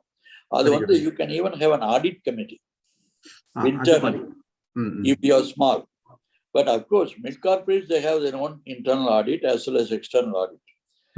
But நம்ம business, small business பொறுத்த வரைக்கும், as I told you, morning வந்த உடனே you have to look at the final 1 hour you have to spend on what happened yesterday. And at the end of the day, you have to spend 1 hour to see where the money went, what happened during the day, and what will happen tomorrow. இதை வந்து டெஃபரெண்டா பார்த்தால் ஒழிய, அதாவது what is the success? Success is profit. What is profit? Profit is a reflection of the managerial effectiveness. A profit is a measure of your managerial effectiveness. Okay. If you make more money, you are a good manager. So accordingly என்ன செய்யணும், நீங்க வந்து பணத்தை தான் கவனிக்கணும். அது வந்து அந்த காலத்துல பாத்தீங்கன்னா ஒரு பலசரி கட்டையில் போனீங்கன்னா சின்ன சின்ன சீட்ல வச்சிருப்பாங்க. நீங்க 3 years பேக் ஒரு 10 ரூபாய்க்கு பலசருக்கு வாங்கினா கூட immediately within a minute he will be able to show you owe 10 rupees. அந்த மாதிரி before we calculator, before we computer and all this zooms, this and that, they were very, so அதெல்லாம் கணக்கு பார்க்கணும்னு சொல்லுவாங்க. So கணக்கு பார்க்கறதுல வந்து we should be very careful both in the morning and evening. That would be a good internal audit. Okay. If you are not able to afford to get an outside auditor. Nice. When you grow a little bit, you need some auditors. Periodically, they must sit with you as an entrepreneur and உங்களுக்கு advice பண்ணணும். Sir, இந்த இடத்துல பணம் போயிட்டு இருக்குது, இது சரியில்லை, இங்க கொஞ்சம் பாருங்க, வாட்ச் பண்ணுங்க. If you are developing more, I mean, you don't have time, then you can go for external audit. Nice. Okay. Okay. இல்லை நம்ம கொஸ்டின் இன்னொருத்த கேட்டிருக்காங்க. தமிழ்நாடு மெர்கன்டைல் வங்கி போன்று கொங்கு நாடு வங்கி, அதாவது கொங்கு நாடு பேங்க் தொடங்க தங்களுடைய அறிவுரை என்ன? I feel it has been எல்லாமே பேசிட்டே தான் இருக்கும் for years. I have some small diversion view. And the view may not be a popular view. I will give you my view. நம்ம இப்ப இருக்கிற குளோபல் சீனில் ஒரு கம்யூனிட்டி பேஸ்டு பேங்க் ஆரம்பிக்கிறதுங்கிறது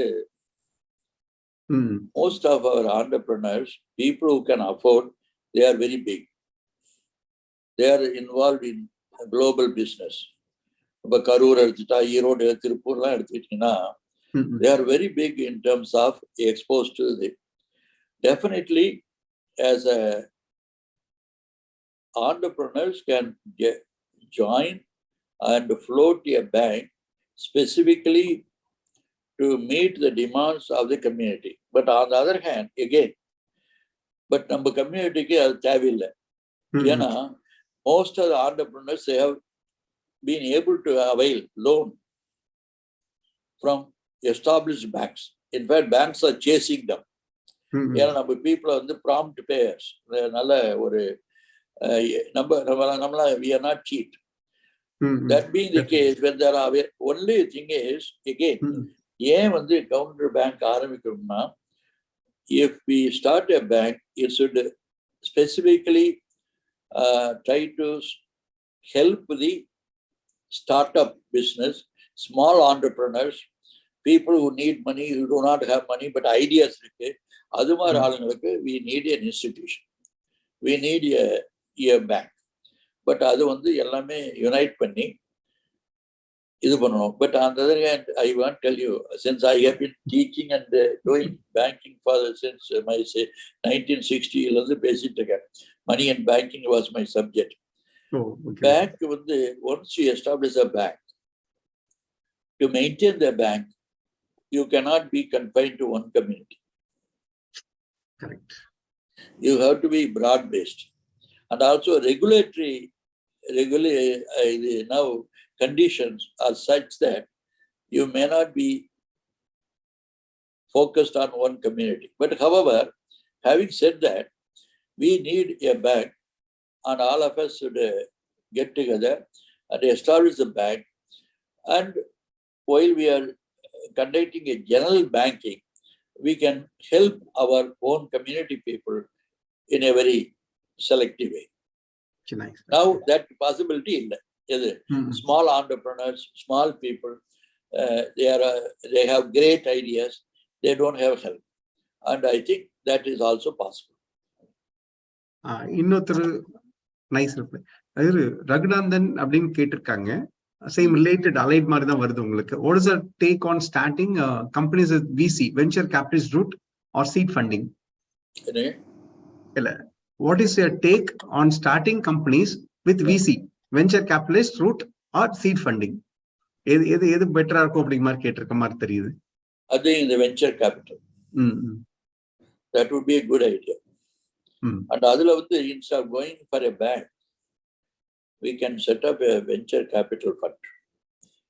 And நம்ம கொங்கு சமுதாயம் ஒரு venture capital fund கிரியேட் பண்ணலாம். பண்ணிட்டு we can help the small startup companies. That would be a good opportunity.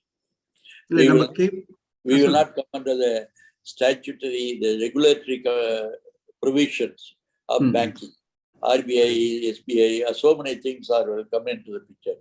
So I would say the point which was raised is good. Venture capital may be the right thing to do, a fund. Or seed funding அதையும் கேட்டிருக்காங்க. Venture Capitals போறது பெட்டரா, seat funding மாதிரி போறது பெட்டரான்னு கேட்டிருக்காங்க. It means somewhat. அது வந்து டிபெண்ட்ஸ். என்னுடைய வியூல வந்து venture capital is a bit more flexible and comprehensive. It doesn't matter. Depends on the objective, but I think this may be the right way to go rather than going into the banking. Banking means immediately you are coming in the orbit of the RBI regulations. Mechanical bank அந்த காலத்து ஆரம்பிச்சாங்க. அப்போ வந்து regulation கம்மி. So they were able to do a lot of things. They got into trouble also. Now they came out. Nice. Now they are regular bank. Of course, they will be leaning. They will be able to help their community to some extent. Okay. But within the framework of the provisions of the RBI. Nice. Yeah, they have to exist as a bank. அது பேரு தான் mercantile bank வெளியே, இது நாடார் சொன்னது. But I don't think now their hands are a bit tied. The preference can be given. Preference மட்டும் கொஞ்சம் privileges இருக்கலாமலே, they get the comment regulations அப்படிங்கும்போது அவங்க அந்த அதுபடி தான் போய் ஆகணும். கண்டிப்பா. அதே மாதிரி இப்போ வந்து இப்போ ratio of loans CC term லோனுக்கு அப்படிங்கிற ஒரு பெர்சன்டேஜ் மாதிரி இருக்கா, கைட்லைன்ஸ் இருக்கா அப்படின்னு கேக்குறாங்க. இல்ல, டேர்ம் லோன்ங்கிறது என்ன, அதாவது நீங்க வந்து ஒரு first of all who will give you loan? First your credibility, your background. Secondly, your product, the value of the product and the nature of your product and your objective. What is your business plan and how it will grow? When you go there, depending on your background and credibility and product strength, they may give you, they will give you 60% of the loan. That is not important. What is important is உங்களுடைய projection, as I told you before, நான் வந்து 60%, அதாவது 10 கோடி நான் invest பண்றேன். I am borrowing another 20 crores-னா அந்த 20 crores service பண்ண முடியுமா with a current interest? அது if you are comfortable, அதுதான் ஒரு மந்திரம் சொன்னேன். 100% இல்லை, 135% 100% ரிட்டர்ன் இருந்ததுன்னா then you can commit 100% cost to the loan. Nice. Again, that's not a very fixed notion, but you have to borrow money with caution. Nice. And it's possible nowadays. If you have a good product and a good approach, a good background, definitely banks will lend you, but you have to come up with 40% or 30% equity, depending on your capability and your background. அதுக்கு தான் வந்து பெரிய there is a debt trap. பணம் கிடைக்கிறது வாங்கக்கூடாது. கண்டிப்பா. You will be trapped. But நாங்களாம் வந்து அந்த காலத்துல the people when I come out many bankers will chase me. நான் பணம் கொடுக்கிறேன். என்னைக்கு வந்து நீ they will not come near.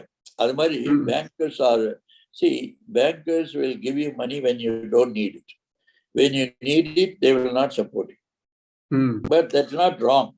They are working under the purview of the banking systems and regulation. What we need to do is, நம்மளால முடியுமா இல்லையா? Can we service the loan? அதுக்கு வந்து you can do it. You have to leverage it, but leverage it to the extent you are able to service. Okay. அதான். இல்ல நீங்க சொன்ன அந்த கான்செப்ட் கேபிஎன்ல பாத்தீங்கன்னா we had started with initiative. They have got formed committees for venture capitalists study போயிட்டு இருக்கு. Limited level, not to that நீங்க ரொம்ப எக்ஸ்டெண்டடா கிடையாது. To start at the small level, we have formed certain committees for இந்த மாதிரி இதுக்கெல்லாம் போட்டிருக்கோம். And overall இதை தவிர வேற ஏதாவது ஒரு ஜெனரல் கைடன்ஸ் நம்ம இன்னைக்கு இருக்க யூத்க்கு வேற ஏதாவது related focus, not with business discipline மட்டும், ஃபினான்ஸ் டிசிப்ளின் இல்லாம வேற எந்த டிசிப்ளின் இருந்தா பெட்டரா இருக்கும் நீங்க ஒரு கைட்லைன்ஸ் கொடுக்க முடியுமா? எதுக்கு? ஜெனரல் பிசினஸ்ல இப்போ எங்க ஆண்டர்பிரினரா இருக்காங்க. இல்ல, I think they have to look at finance தவிர, they have to look at from the point of view of the market. இன்னைக்கு பொறுத்த வரைக்கும் இந்தியா 140 crores people இருக்காங்க, and we are in population. 65% of the people are below 45. India has a young population. So this population already is very mature in terms of consumption. Consumer. They consume everything. Now, Malaysia, அந்த காலத்து Malaysia தான் இங்கே product வாங்கிட்டு வருவோம். இப்போ இங்கிருந்து அங்கே வாங்கிட்டு போவோம்.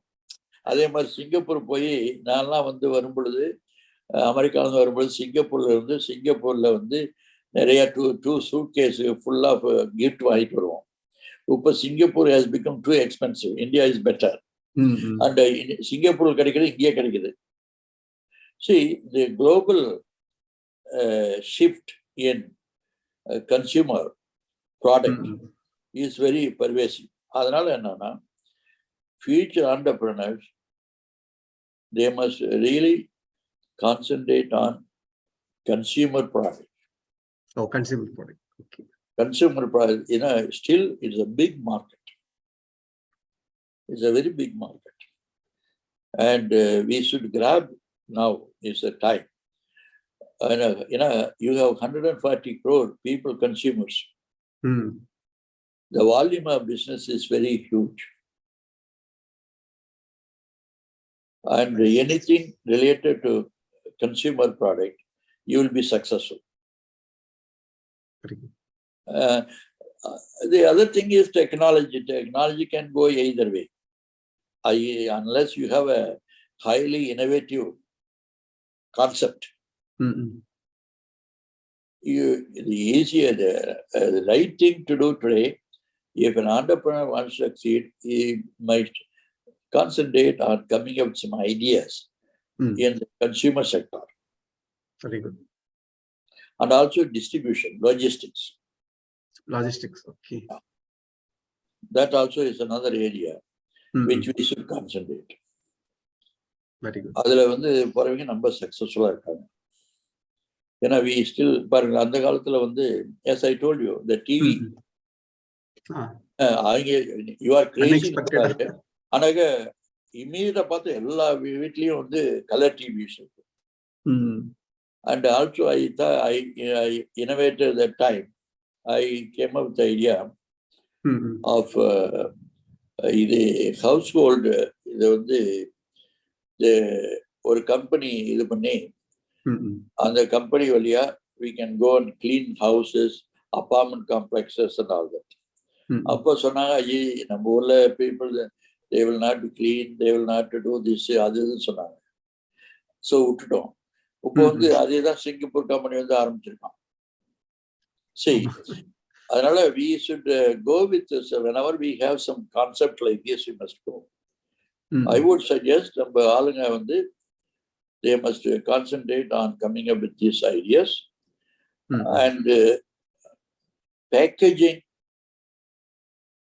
Still, we have some scope. Oh, very good. But now we have achieved somewhat. Then healthcare, we should also concentrate. When it comes to the per capita hospital strength and products, etc., we are the lowest. So we still have a long way to go. So anything health related thing they can come up with, and that will also be successful. Nice. Healthcare, logistics, and consumer products. Consumer product. Okay. Nice. The last question ரொம்ப கண்டிப்பா இதுக்கு வந்திருக்க பீப்புள்ஸ்ல கொஞ்சம் percentage they'll be benefiting with this last idea நீங்க கொடுத்ததுல கண்டிப்பா அந்த guidance இருக்கும் நம்புறோம். அண்ட் ரொம்ப நன்றி, உங்க இவ்வளவு டைம் எடுத்து இவ்வளவு பொறுமையா உங்களோட ரியல் எக்ஸ்பீரியன்ஸை மிக்ஸ் பண்ணி எங்களுக்கு நாங்க அந்த குழியில விழக்கூடாதுக்காக நீங்க நிறைய ப்ரிகாஷன்ஸ் கொடுத்த மாதிரி நிறைய விஷயங்கள் சொன்னதுக்கு ரொம்ப நன்றி. And thanks for time. நீங்க ஏதாவது வார்த்தைகள் சொல்ற மாதிரி கூட ஃபைனல் வார்த்தைகள் சொல்ற மாதிரி சொல்லுங்க. You are doing a great service. And நாங்க வந்து at least if we are only spending an hour or two with you, and this way our step is a small step towards helping our community. On the other hand, you are doing a very laudable job of helping on a consistent basis, and I think this is a great idea. And really speaking, since I have established many organizations and since I headed many associations, I tell you, this is one of the very positive steps you have taken. You, Jillian, everybody. And Palani Marappan from Malaysia, அவர்தான் அது main இது. அவரோட time 90% அவர்தான் time இது கொடுத்து அந்த effort கொடுத்து maintain பண்ணிட்டு Palani for taking this initiative, and he is very, very persistent. That's very important to give me, and I mean the kind of zeal and enthusiasm that he has is very remarkable. I appreciate both of you. And I got Advocate Rajshekhar இருக்காரு, இன்னைக்கு he was not able to join you. அவர் தான் anchor நார்மலா பண்ணுவாரு. I also thank Rajshekhar and congratulate him also. So all your team, I am very, very pleased. It's a great opportunity. I really thank you from the bottom of my heart for giving an opportunity to share my views to everybody. Nice. இது இல்லாம நார்மலா பிக்சர்ல வராம எவ்வளவு பேர் work பண்ணிட்டு இருக்காங்க நம்ம கூட. So definitely it will go a long way. Thank you again. Keep it up. And Palani, thank you. All the best. Okay. Thank you. தொழில் மற்றும் வணிகம் செய்யும் கொங்கு வேளாள கவுண்டர் சொந்தங்களை இணைக்கும் பாலமாக KBN குளோபல் என்ற டெலிகிராம் குரூப் செயல்பட்டு வருகிறது. 39 நாடுகளைச் சேர்ந்த 3585 கொங்கு வேளாள கவுண்டர் சொந்தங்கள் அதில் ஒரே குடும்பமாக தொழில் விவரங்களையும் தொழில் வாய்ப்புகளையும் அவர்களுக்குள் பரிமாறிக்கொண்டு உள்ளார்கள். இந்த குழு எந்த ஒரு அரசியல் கட்சியையோ அரசியல் தலைவர்களையோ பின்பற்றாத ஒரு குழுவாகும். நமது சமுதாயத்தின் மேல் அக்கறை கொண்டு முற்றிலும் நம் மக்களின் வர்த்தகத்தை உயர்த்த வேண்டும் என்ற உன்னத நோக்கில் செவ்வனே செயல்பட்டு வருகிறது. KBN என்ற பெயரில் மலேசியா கோலாலம்பூரில் பழனியப்பன் மாரப்பன் அவர்களால் தொடங்கப்பட்டு தற்போது தமிழ்நாட்டில் Kongu business network KBN association என்ற பெயரில் தமிழ்நாடு அரசில் பதிவு செய்யப்பட்டு தொழில் முனையும் கொங்கு சொந்தங்கள் ஆதரவோடு சிறப்புடன் செயல்பட்டு வருகிறது. KBN குளோபல் குழு தவிர வேறு எந்த ஒரு பெயரிலும் வாட்ஸ்அப் குழு, டெலிகிராம் குழு கிடையாது. இது நமது கொங்கு சொந்தங்களின் தொழில் மற்றும் சமுதாய முன்னேற்றத்திற்கு சேவை மனப்பான்மையுடன் உருவாக்கப்பட்ட அரசியல் சார்பற்ற அமைப்பு. இந்த குழுவில் இணைவதற்கு எந்த ஒரு கட்டணமும் கிடையாது. ஒரு சிலர் KBN பெயரை பயன்படுத்தி சந்தா வசூலித்து சுய லாபத்துக்காக குழுக்களை அமைத்துக் கொண்டிருக்கின்றனர். அவ்வாறு செயல்படும் குழுவுக்கும் நமக்கும் எந்த தொடர்பும் கிடையாது. 100 விழுக்காடு தொழில் சம்பந்தப்பட்ட பதிவுகள் மட்டுமே, அதுவும் இலவசமாக எந்த ஒரு சந்தாவும் இல்லாமல் நம் சொந்தங்கள் அனைவரும் முன்னேற வேண்டும் என்ற உயரிய எண்ணத்தில் பதிவுகளை அனுமதிக்கும் ஓர் உலகளாவிய வர்த்தக குழு, நம் தொழில் அபிவிருத்திக்கு ஏற்ற ஓர் உபயோகமுள்ள ஒரே குழு KBN குளோபல் டெலிகிராம் குழு. சொந்தங்களுக்கு இது குறித்து சந்தேகங்கள் இருந்தால் +6013299144 +6*13299144 என்ற அலைபேசி எண்ணில் வாட்ஸ்அப் குறுஞ்செய்தி அனுப்பலாம். நன்றிகளுடன் மலேசியா பழனியப்பன் மாரப்பன் அவர்கள் சார்பாக செழியன் குமாரசாமி. நீங்கள் நமது கொங்கு சொந்தங்கள் வாழ்வில் முன்னேற வேண்டும் என்று விரும்பினால் இந்த தகவலை உங்கள் சொந்தங்களுடன் பகிர்ந்து மகிழ்ந்திட அன்புடன் வேண்டுகிறேன். KBN குளோபல் டெலிகிராம் குழுவில் இணைந்து உங்கள் தொழில் வணிக உறவுகளை விரிவுபடுத்தி வளம் பெற வாழ்த்துகிறேன். வணக்கம்.